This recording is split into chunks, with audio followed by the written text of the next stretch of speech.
This is the Demystifying Mental Toughness podcast, hosted by David Charlton, and you're listening to this podcast to help you build your own mental toughness, so that you can support other people or your clients better. Either way, you will learn more about developing this plastic personality trait that all but guarantees that you will perform better and lead a more prosperous life.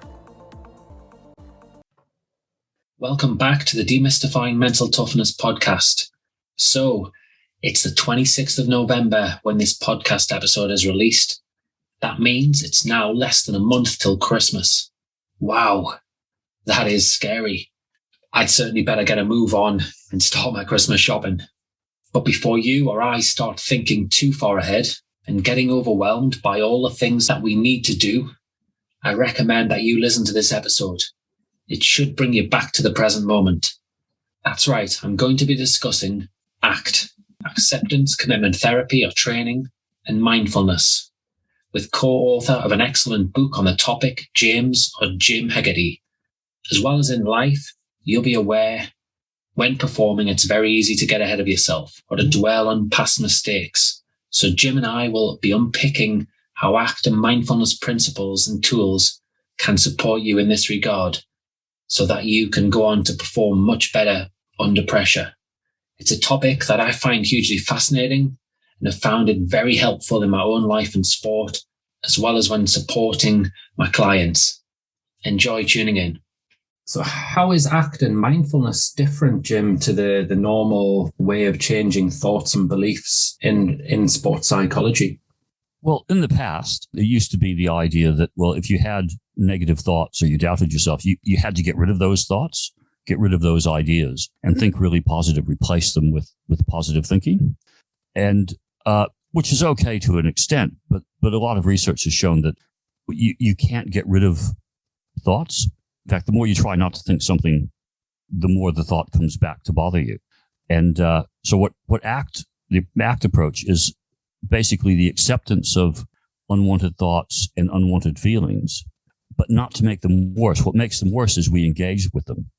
For example, if you have a thought like, I'm going to stuff this up, I'm going to make a mistake here, oh God, that was a terrible putt, and then you start ruminating on it and you start going over and over that, well, people are looking at me, they're thinking I'm useless, so I'm going to fail. And then you say, well, I shouldn't be thinking like this, I've got to think positive. You engage in some sort of internal struggle, whereas you're much better just focusing on what you need to do. So just not engaging in those thoughts, have the feeling, have the thought, and go back to what you need to do. Okay, maybe you need to think about, or you need to think about the next thought. Don't engage with feelings of anxiety or worry and that kind of thing. Does that sort of make sense? Yeah, it does. Because I suppose in that situation, you mentioned they're a golfer there and having a putt. So if they're thinking about a short 3-foot putt, for argument's sake, and it's going through their head, oh, I missed the last one and the previous one time and time again. It's just going to create more and more anxiety and fear, and then they can get in their own heads. So how as a golfer in that situation, how do you use ACT to be able to help yourself? Well, it's a bit of a process because you basically, it's a skills-based approach. I mean, the other, traditionally, a lot of psychology was taken from the original incarnation of CBT, cognitive behavioral therapy, where you catch unhelpful thoughts and you change them and all that kind of thing, which all involves being in your head. So with ACT, what I would generally do, I like mindfulness approaches. So I teach people to attend without getting involved in their thinking. It's sort of non-cognitive awareness, if you want. And it's a very body-based approach. So you pay attention to your body. And you can have these thoughts, and then you build acceptance into that, acceptance of unwanted physical sensations. For instance, you might feel yourself tensing up and think, catastrophic thoughts, basically, shit, I'm going to stuff this one up because I can feel that I'm tense. So you learn how to just feel those feelings, not make them worse, then do what you have to do to get ready for the next shot. There is a bit of a process. You build the acceptance, you learn to diffuse from thoughts. There's also like 6 components of ACT. So acceptance, diffusion, get into the present moment, basically, and move your attention, your commitment to doing what's important, are 4 of the main 6 components. That makes sense. So do you want to just talk a little bit about acceptance for starters there, and And yeah, explain to the listeners a little bit more about that. Yeah, acceptance is sort of a hard thing to get. And most people, when they hear it, aren't very keen on the idea because it sounds like putting up with things. Like I'm just going to put up with something I don't want, which is not really accurate. Acceptance, in the sense they talk about in ACT, and in the sense of what the word originally meant, was actively embracing what you're given, really. So if I'm offering you an apple, you reach out and take it. That's acceptance. It's sort of reaching out to get it. So you're not trying to avoid things. You're totally willing to have what you're presented with. And the other part of the acceptance, though, is not just that, but it's the diffusion from the thinking, the not getting wrapped up in the thinking about it, and learning how to direct your attention back to the present, back to basically physical reality. I always think of a lot of the things we do. We're so dependent on thinking, on imagining, on visualizing, that we're constantly wrapped up in those ideas. It's almost like we're watching a film in our head about our life, and we just switch into reality every now and again. So part of the idea of being in the present moment, along with acceptance, is to just move back to what's actually happening rather than your thinking or ideas about it.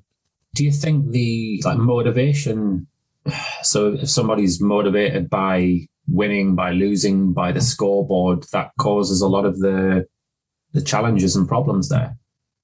It can do, yeah. Motivation is good. I mean, I think a lot of people, if you're involved in sports, you generally want to win and you're generally motivated. You don't really need to think about it an awful lot. You know that you're 1-0 down, or you've got to make a good shot. So you're motivated, you don't need to engage. But what happens is that people then start to worry about the fact that they're 1-0 down in a football match. They start worrying about making tackles rather than being fully engaged in what they're doing.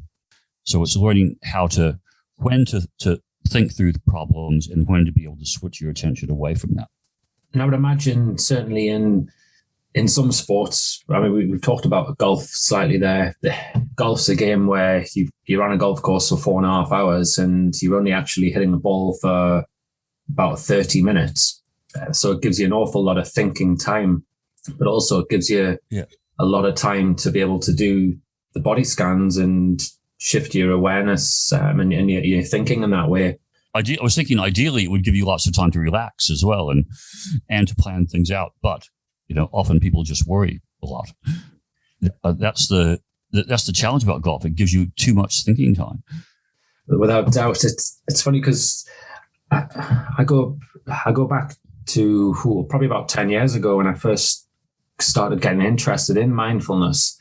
And I can remember doing, I think it was about 3 days from 10 till 4, where we did a mindfulness workshop. And when you arrived at the setting at 10 o'clock, you were told you weren't allowed to speak to anybody at all until 4 p.m. So for 6 hours, you were in the company of about 20 people and couldn't speak. Wow, that was really interesting and difficult. And there's similarities with that and being on a golf course when you're playing with playing partners who don't want to speak to you at all. It's quite strange, isn't it? It's to be thrown into that is unusual because your mind just goes crazy thinking about things. And if you've done the first time I ever did mindfulness, it was in the context of learning martial art, and and the guy would make us stand for 15 minutes a day, basically facing the wall. And there were times, I was very young at the time, and I just sometimes thought I was just going crazy. Mind's just going everywhere. I can't stand this. When's it going to end?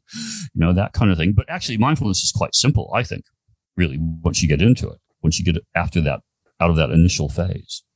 When you talk about mindfulness, from my research or my reading in the past, Jon Kabat-Zinn's like one of the big sort of go-to names, isn't he, in that field?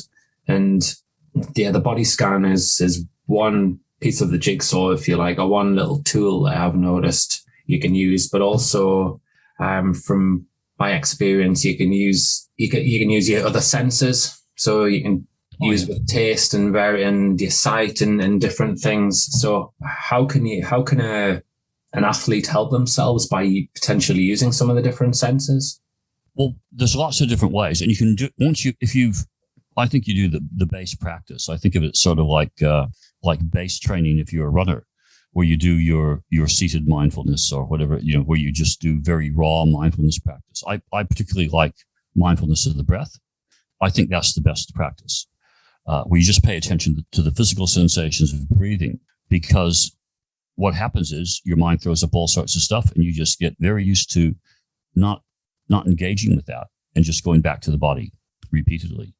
And when you get a good base of this, then at any moment you can, and you sort of do it naturally after a while, you sort of flick into the feeling of the breeze on your face, just the feeling in your body as you're standing there or as you're moving, or the sounds.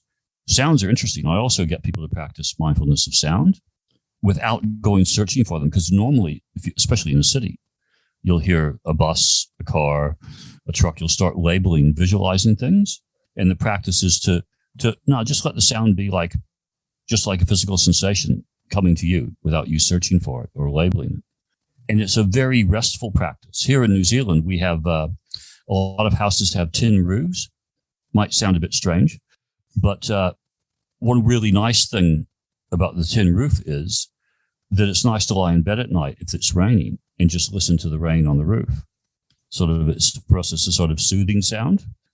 Unless you get into the judgmental part where it's raining again. Well, if you get into that obvious, it's raining again and it's going to be miserable tomorrow, it's easy to do that, but for a lot of it, another way of thinking about it is sunbathing. People used to do lots of sunbathing when I was a lad, and you just lie there and you'd be out in the sun, or you're going to the beach and you're just floating in the water, and you're just enjoying lying there, feeling the sun and the heat, which is basically mindfulness. Yeah, definitely. Let's think about this then. So we'll change the sport. We'll go with cricket for argument's sake. And a fielder's out there, they've dropped a ball, and they're going through the image again in their head, and they're thinking. So in effect, for them to bring themselves back to the present moment, okay, they can put their thoughts into the body, but also they can be like trying to feel the sun on their face and hearing the sounds of what's going on in that environment to really just bring them back to the moment. Yeah. Just they can feel the sun on their face. They can feel the position of their body. Even look, obviously they're going to be looking at what's going on, so they're going to be aware of what's happening. And you can switch very quickly from being aware of the body and being aware of, okay, what am I paying attention to? You can have sort of the two streams going at the same time. And that mindfulness, a lot of people teach mindfulness to relax. I don't. I think that's a nice side effect. But if you do, if you are getting to that mindfulness state, what happens is that you tend to relax quite naturally. So it just brings down that level of anxiety a wee bit, because you're not feeding it with your negative thoughts. That makes an awful lot of sense. It's going to quieten the mind, essentially. I'm going to take you back. So when you talked about labeling and I suppose making judgments, am I right in thinking this practice is very much just about trying to be and be very non-judgmental? Well, we have to be judgmental sometimes, but it's knowing when to be judgmental and when to just let it go, when to not engage with that. And it's having the ability to do that. What happens is that we often, once we start going down a judgmental, especially as something about ourselves, some negative comments about ourselves or our abilities, we get hooked into that and we keep going over it, and it feeds that. So it's being able to just step away from that and let that go for the time being when it's not appropriate. It's the middle of a fast-paced match. That's not the time to be beating yourself up about things or over-analyzing something that had gone wrong 5 minutes beforehand. So when you mentioned there about over-analyzing, that seems to be a big problem for a lot of athletes, where, especially, say, more technical sports, where maybe they made a mistake somewhere and then they just replay over and over in their heads. They're over-analyzing the situation.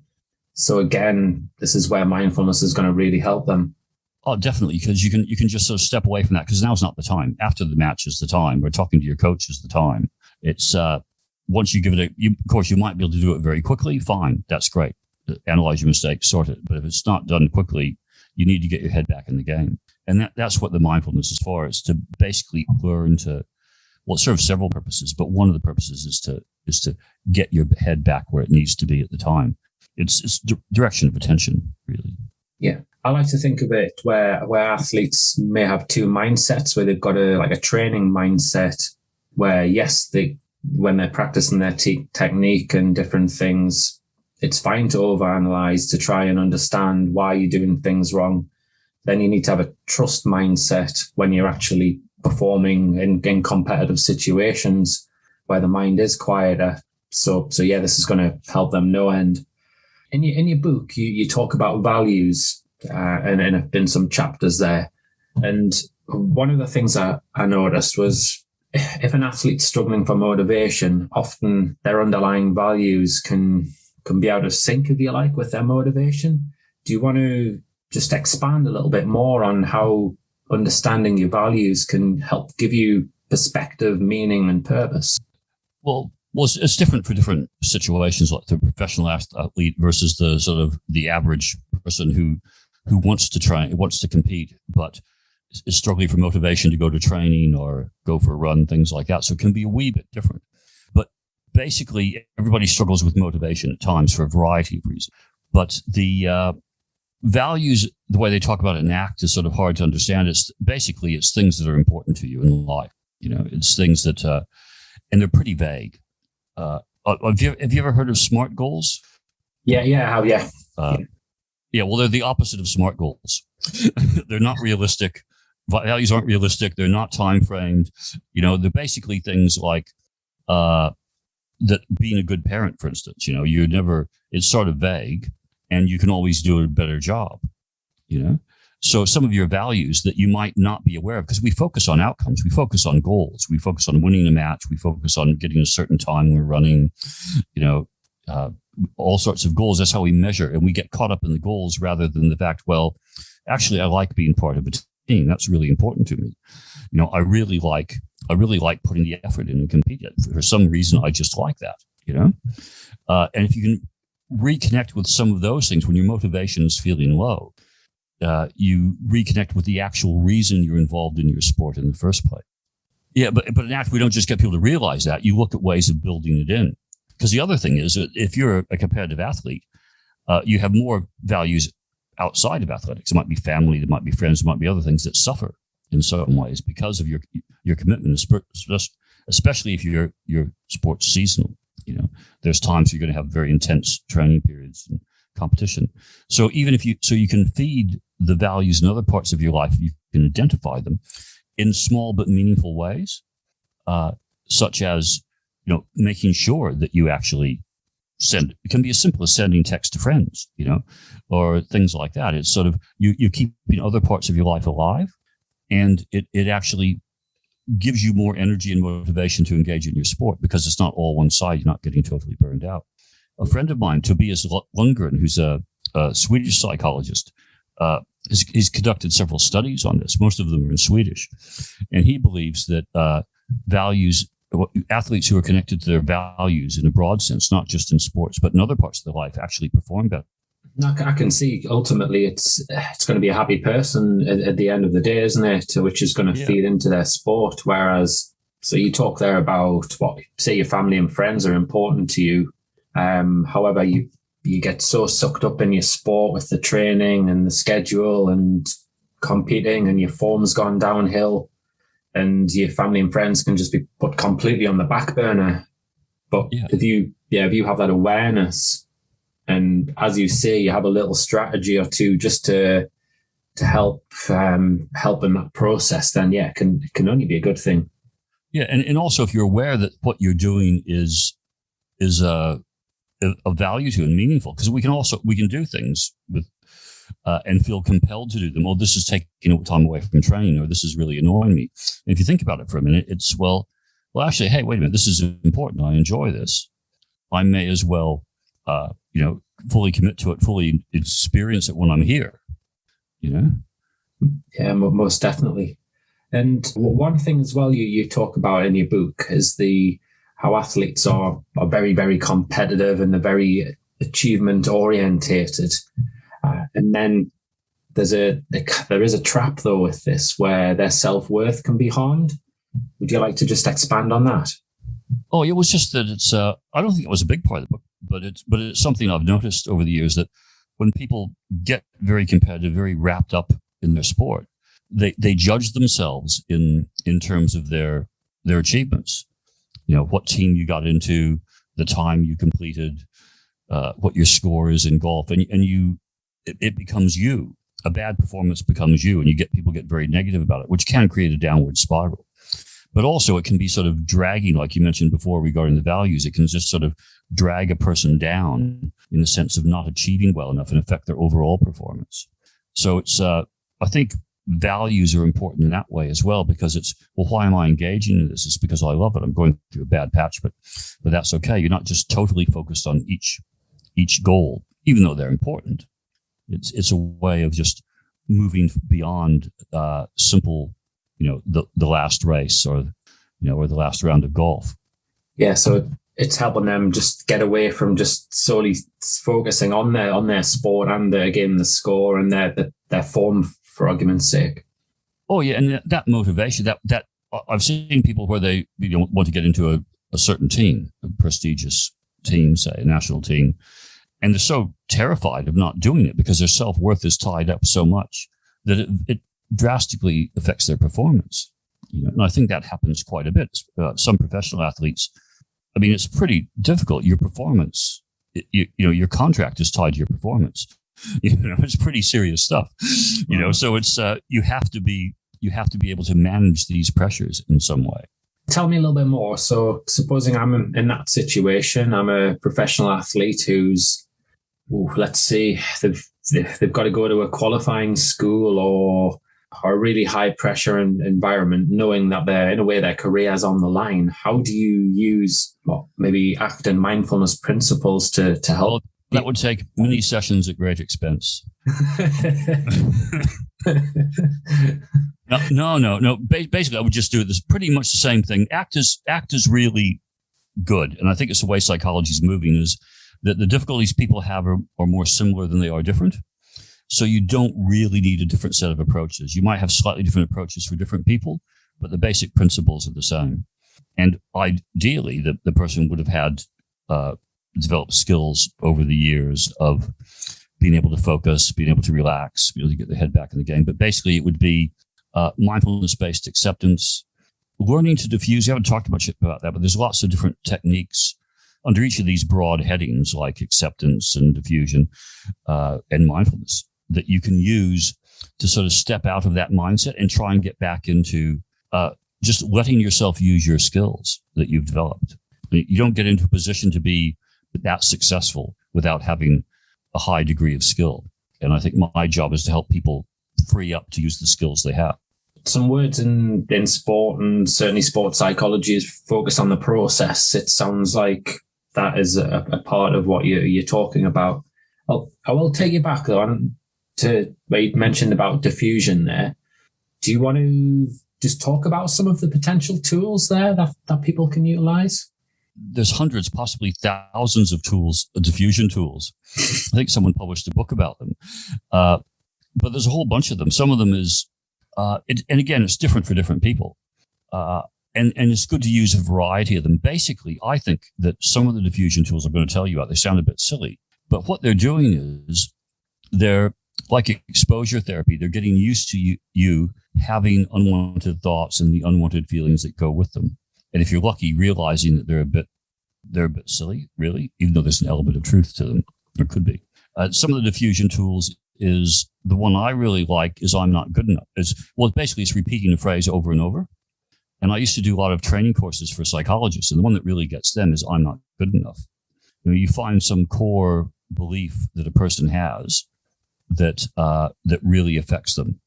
Once you find that, and then you use, and I say it with them as an individual, it could be I'm not good enough. So you say I'm not good enough, and you try and really say it seriously without smiling, because that's sort of trying to avoid. In ACT, we really try to get people not to avoid things. It's the opposite of acceptance. So you try to feel that just that might feel really bad for you. Other things are I'm ugly or whatever, but I'm not good enough. And you try and really feel that emotion. And I repeat it with them. We say, I'm not good enough. I'm not good enough. I'm not good enough. For 3 to 5 minutes, you just repeat it over and over. And eventually it becomes a bit of a blur, and you switch out. People drift off. So I have to remind, okay, come back, say it seriously. I'm not good enough.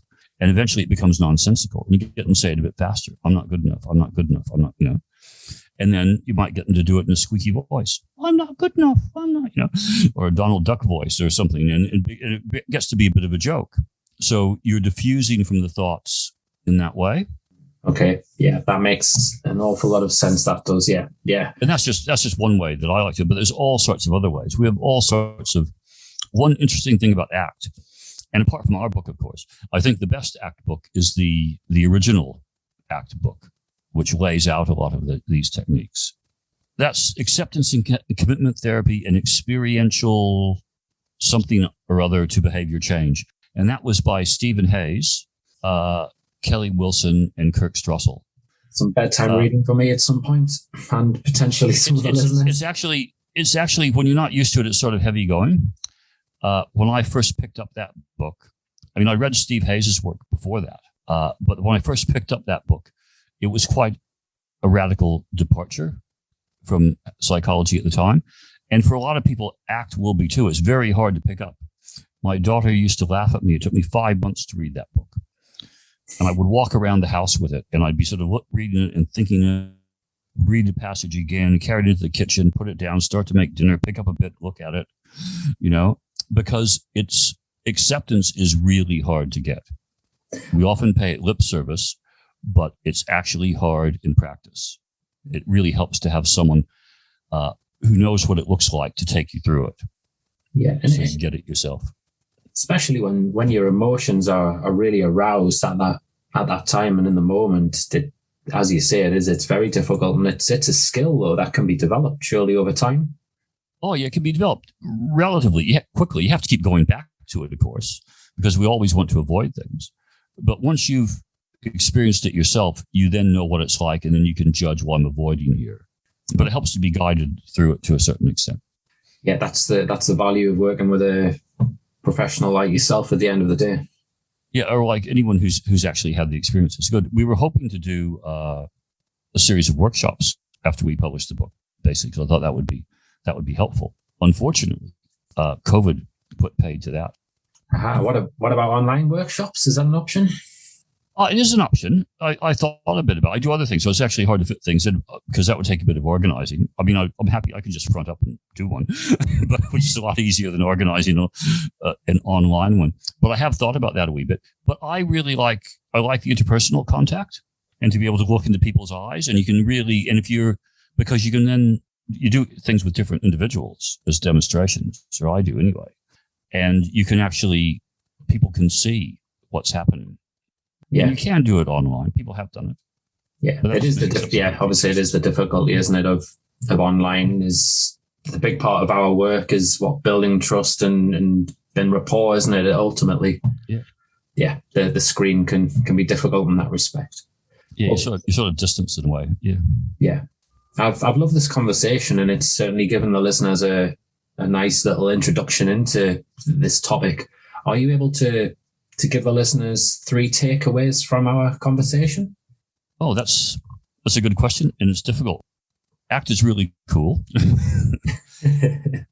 Read the book, and no, seriously, it's if you do want to get interested in ACT, I would read the book and do the exercises. We tried to make our book fairly practical, and ACT is practical, it's experiential. Or if you read another book, or if you go to a workshop, do the exercises, just fully commit to it, and it does make a change. I think a lot of people are interested in ACT because it fits with their experience of life. And I think that it is very interesting. It's quite challenging. It heart is simple. Completely agree. I've practiced it on and off for a number of years, and I've seen a big shift and noticed how helpful it is. And in your book, like you say, you've got a number of exercises there. It's pretty straightforward to follow. And it's becoming much more popular in the sports area. Very popular. And I know it is in Britain and certainly in the States. I've heard Steve Hayes has told me that it's quite a big thing in the States now. Yeah, actually, one question on that one. Just the words, the fact that you mentioned therapy or even mindfulness for that degree. can put an athlete off because of their egos. So how do you package it? How do you sell it?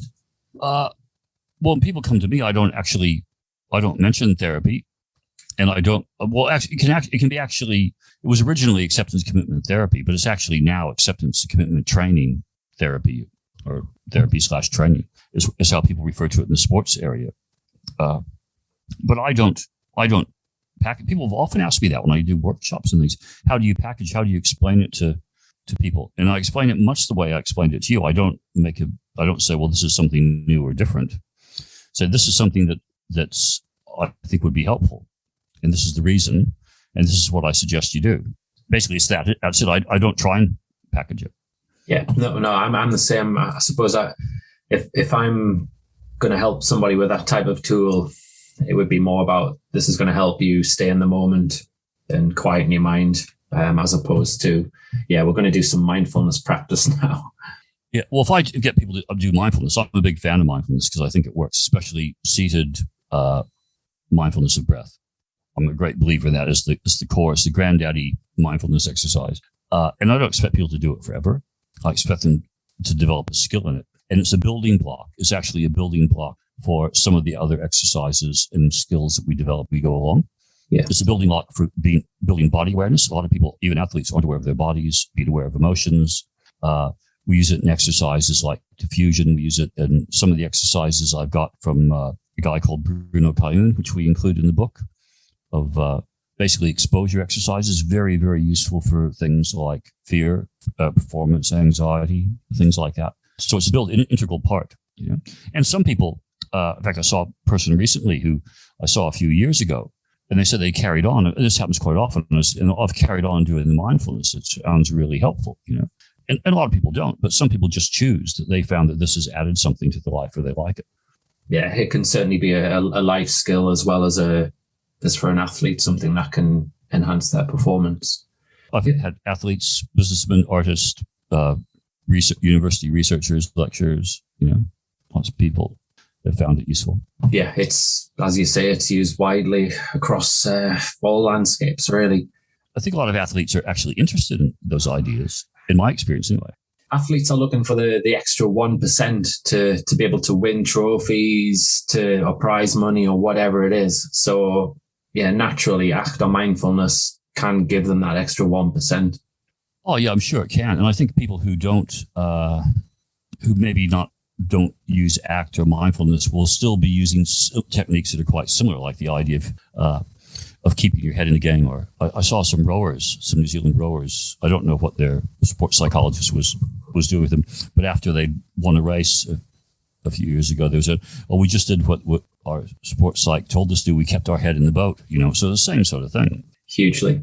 Yeah, I've really enjoyed this, Jim. And would you be able to just share with the listeners your contact details, maybe where they could reach out to you if they want to have a conversation or get in touch? Oh, sure. Well, I'm really bad. It's social media stuff, so I haven't got Instagram and Facebookies and things like that, although my son says I should, and I should organize it, but and I will soon. But basically, it's James at hegartyconsulting.co.nz is the best Brilliant. way, just email, and I respond to emails. And a few people contacted me out the book, which is really nice. It's really nice to hear that some people find it useful. So it's just HEGARTY consulting.co.nz. Great. I'll put those details in the show notes for the listeners there. And yeah, I agree. The book is excellent. It's got lots of great tools in there and certainly helped open my eyes. And I'm sure it'll help the listeners, whether they're psychologists, coaches, or athletes. So yeah, big thank you for your time. That was a great introduction to ACT and mindfulness. I hope you found it useful. It's something I've had an interest in now for over a decade, and I've seen firsthand how useful it is in a performance context to help athletes find the zone often and to quieten their mind. In mental toughness terms, it can really help you manage your emotions so that you go on to make better decisions. And arguably, it can then have an impact on your confidence and your commitment levels too. It's certainly a skill that can be developed if you treat it as a way of life, as you would do with brushing your teeth. Spending a few minutes a day can really, really help you. In fact, I'm going to challenge you. In the next 7 days, before the next episode is released, Can you find 5 minutes in your diary, in your day, to incorporate some mindfulness practice? Perhaps you could do some deep breathing or a body scan each day. Let me know how you get on with a message in social media or an email. Enjoy simply being and focusing on the present moment. Best of luck. If you enjoyed this episode of the Demystifying Mental Toughness podcast with David Charlton, do check out my website, sport-excellence.co.uk, and my online sport psychology resources. Sport-Excellence website has essential resources for anyone looking to build their own mental toughness or the mental toughness of their athletes or teams, or if you want to achieve peak performance more often or optimal functioning. The Sport Excellence website has everything you need to keep moving forward and thrive. So go on, head over to sport-excellence.co.uk to find out more.